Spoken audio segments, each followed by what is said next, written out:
Hello and welcome to the 1 o'clock news. I'm Abdurrahim Al-Awadi. I'm Batria Saleh with the headlines for today.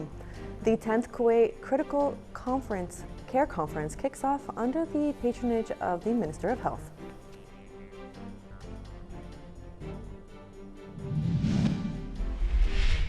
U.S. envoy to Yemen begins his Gulf tour, aiming for a comprehensive peace process in Yemen. Cyprus heads to the polls to pick new president with 14 candidates in the running.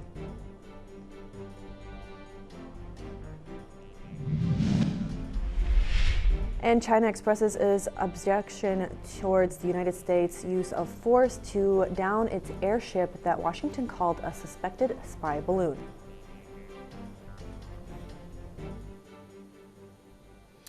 His Highness the Crown Prince Sheikh Mishal Ahmed Al Jaber Al Sabah, may Allah protect him, will patronize and attend the final match of His Highness the Crown Prince Cup between Al Arabi and Al Salmiya sporting clubs at Jaber Al Ahmed Stadium tomorrow at 6 p.m., February 6th. Under the patronage of the Minister of Health, Dr. Ahmed Al-Awadi, the 10th Kuwait Critical Care Conference and the first Kuwait Extracorporeal Life Support Workshop is being held over the next 3 days.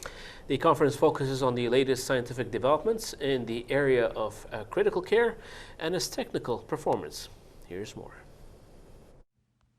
During the conference, Minister of Health Dr. Ahmed Al-Awadi affirmed the global interest in the treatment for critical care patients and conducting research to reach the best treatments. This conference, which comes in the line with the government action program for the year 2022-2026, a safe homeland and sustainable prosperity, that refer to the raising interest in critical care services, in addition to its contribution to the improvement of the health care system in the state of Kuwait. The conference recommendations will be of interest to the leadership of the Ministry of Health, and we hope that this conference will achieve the desired goals of holding it. For his part, the head of the conference, an internal medicine and critical care consultant and the head of the intensive care department at the Amiri Hospital, Dr. Abdurrahman Al-Faris, said that the conference keeps pace with the aspirations of the wise leadership and the government's work program. The conference saw the participation of 16 lecturers from different countries of the world, giving 48 lectures over 3 days, benefiting about 900 participating doctors, in addition to 5 intensive workshops, benefiting 135 participants. We look forward to improve the healthcare in Kuwait, especially in the Department of Critical Care, and we are also eager to close all the ICU department in Kuwait so we can improve the chances of patient survival and we improve care to our patients. This is Abdullah Al-Ajmi reporting for KTV2 News.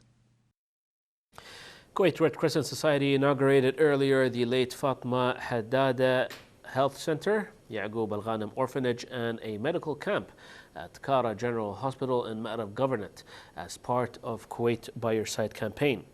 The KRCS Director General Abdurrahman Al-Aoun, who leads a delegation from the society on a visit to Yemen, asserted that Fatma Haddada Center Health, with an area of 230 square meters, with a 12-bed capacity and 10 wards, is set to benefit nearly 5,000 patients a year.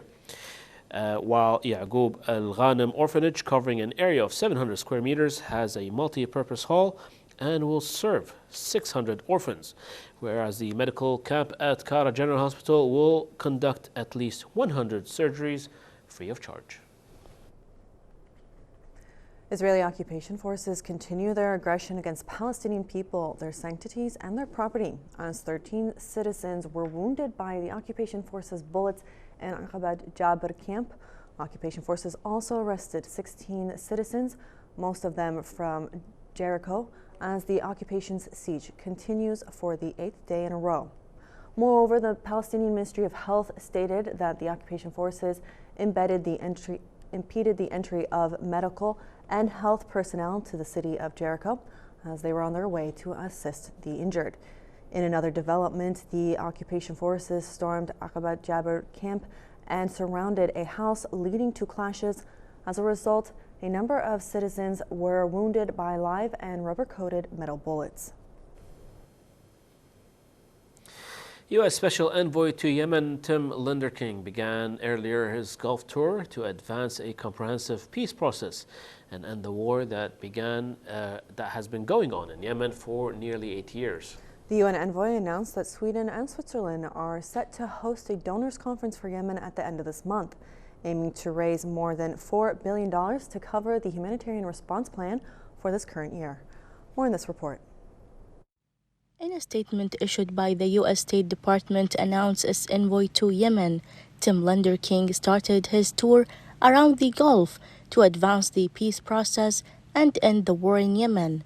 The U.S. State Department also stated that Linderking's tour includes the Kingdom of Saudi Arabia, the Sultanate of Oman, and the United Arab Emirates, as he will continue coordinated U.S. diplomatic efforts with the United Nations and regional and international partners to advance a comprehensive peace process in Yemen. The statement added that Linderking will also urge the parties to intensify their engagement with the United Nations to launch a Yemeni political process that can end the war permanently.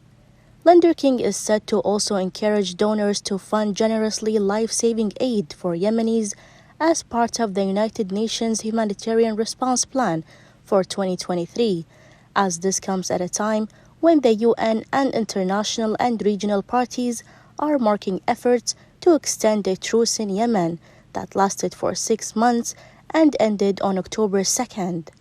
While at the end of this month, Sweden and Switzerland are set to host a donors conference for Yemen with the aim of raising more than $2 billion to cover the humanitarian response plan for 2023. The United Nations is calling for $4.3 billion to cover the humanitarian needs of more than 70 million Yemenis, being the most vulnerable and in need of humanitarian support. Additionally, Yemen is suffering from a war that began after the Houthi militia took control of the capital Sana'a and several provinces at the end of 2014. Ukrainian President Vladimir Zelensky says the situation on the front lines in the country's east is getting tougher as Russia throws more troops into battle. Russian forces are slowly gaining ground in the Donbas region, encircling the city of Bakhmut while battling to take control of a nearby road, which is a major supply route for Ukrainian forces. Here's more. Ukrainian President Volodymyr Zelensky said that the situation on the front lines in the east of the country was getting tougher and Russia was throwing more and more troops into battle. The Kremlin has been pushing for a significant battlefield victory after months of setbacks, with Russian forces trying to close grip on the town of Bakhmut and fighting for control of a nearby major supply route for Ukrainian forces. Russian troops are also trying to capture the coal mining city of Volodar, some 120 kilometers southwest of Bakhmut, also in the eastern region of Donetsk. On Friday, Zelensky vowed that his forces will fight for Bakhmut for as long as they can, but that the situation there is becoming increasingly dire for Ukrainian forces. The Kremlin admitted that fighting around Bakhmut has been costly for Russia in terms of soldiers. Meanwhile, Odessa restored power to critical infrastructure after a fire broke out at an overloaded substation, leaving nearly 500,000 people in the Ukrainian port city without electricity after months of Russian airstrikes on Ukraine's energy grid.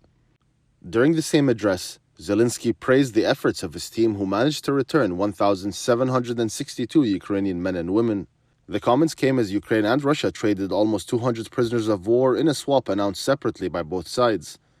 The Ukrainian president went on to say he is coordinating efforts with allies to synchronize sanctions. One day earlier, Zelensky hosted European Union leaders to discuss further sanctions on Russia and Kiev's prospects for joining the EU. Cyprus is holding a presidential election today where the successor to President Nikos Anastasiadis will be elected. With 14 candidates in the running, opinion polls point to a race between 3 frontrunners: former Foreign Minister Nikos Christodoulos, Right-wing DISY party leader Averov Neofito and career diplomat Andres Marvoyanis. Meanwhile, it's neither candidate receive a majority of votes in the first round. A runoff election between the top two will be held on February 12th.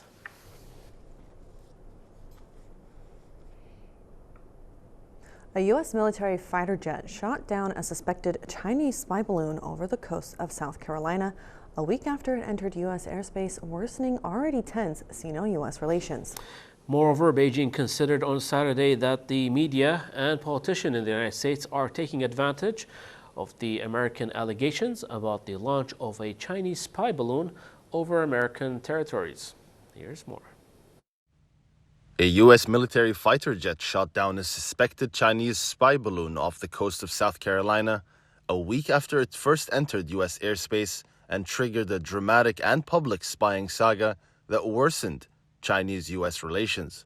U.S. President Joe Biden said he had issued an order earlier in the day to take down the balloon, but the Pentagon had recommended waiting until it could be done over open water to safeguard civilians from debris crashing to Earth from thousands of feet above commercial air traffic. Moreover, a senior U.S. military official said that multiple fighter and refueling aircraft were involved in the mission, using a single AIM-9X supersonic heat-seeking and air-to-air missile. As a result, China strongly condemned the military strike on an airship that it says was used for meteorological and other scientific purposes, and which it said had strayed into U.S. airspace completely accidentally. U.S. officials added that the balloon was shot down about 6 nautical miles off the U.S. coast of the Atlantic Ocean, over relatively shallow water, potentially aiding efforts to recover elements of the Chinese surveillance equipment over the coming days. A U.S. defense official said that the balloon entered U.S. airspace in Alaska on January 28th before moving into Canadian airspace on January 30th. It then re-entered U.S. airspace over northern Idaho on January 31st. Once it crossed over U.S. land, it did not return to open waters, making a shoot-down difficult.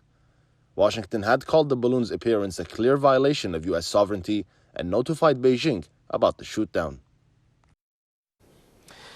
East African regional leaders renewed their call for an immediate ceasefire by all sides in the conflict in Eastern Democratic Republic of Congo. The March 23 rebel group has seized large areas of eastern Congo's North Kivu province in a rapid onslaught since October 20th that has threatened the provisional capital Goma.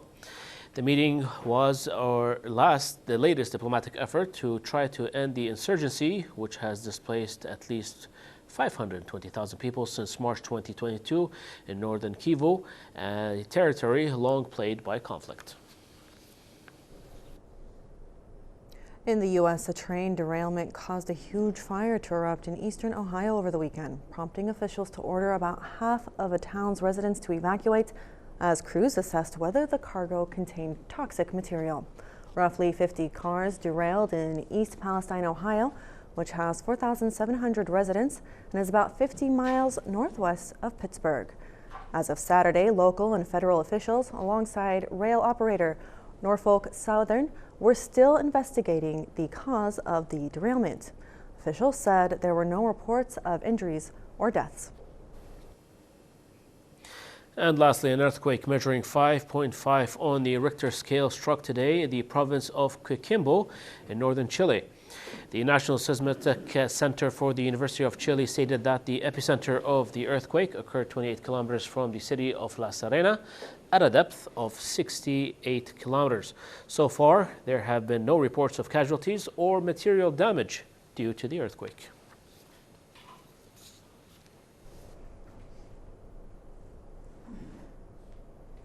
That was our main news for the hour. Up next is Basman Awadu with the latest in business. Stay tuned.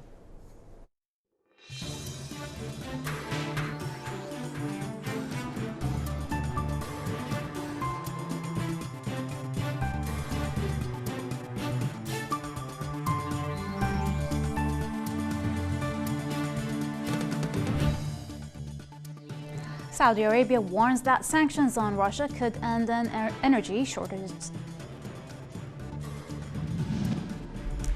Indian watchdog tells investors markets are stable despite Adani drop. Good afternoon and welcome to the Business and Financial News. Saudi Energy Minister Prince Abdulaziz bin Salman said that Western sanctions against Russia could result in a shortage of energy supplies in the future. More details in this report. Saudi Energy Minister Prince Abdulaziz bin Salman said Western